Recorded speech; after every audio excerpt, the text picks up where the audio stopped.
भगवान कृष्ण के 16,108 विवाह भी हुए। भगवान का दिव्य ऐश्वर्य, भगवान की हमने प्रेम का वर्णन सुना, त्याग का वर्णन सुना, वैराग्य का वर्णन सुना कि जहां लोग थोड़े थोड़े से के लिए लड़ बैठते हैं, वहां भगवान मगध जैसा राज्य छोड़ देते हैं, मथुरा जैसा राज्य छोड़ देते हैं। यह है त्याग जीवन में। थोड़ी सी त्याग की भावना हमारे जीवन में भी हो।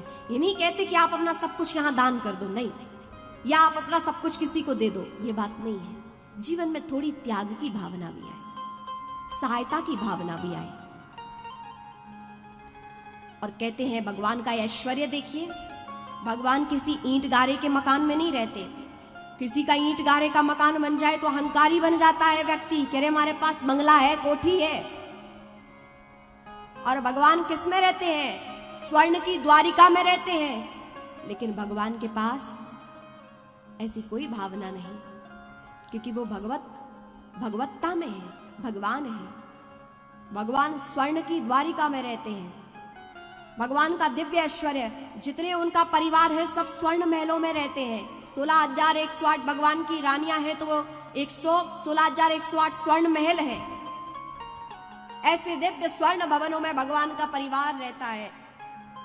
कहने का तात्पर्य है कि भगवान के पास इतना धन है, लेकिन भगवान के जीवन में अहंकार नहीं। ये सब हमें सीख मिलती है कि कितना भी कुछ हो जाए जीवन में अहंकार नहीं आना चाहिए। और अंतिम गति द्वारिका की क्या हुई? भगवान यहां सीख देते हैं कि है तो सोने की द्वारिका, लेकिन भगवान यहां पर देखते हैं कि द्वारिका समुद्र में समा गई। यहां का पृथ्वी का धन पृथ्वी पर ही रह गया, समुद्र में समा गया।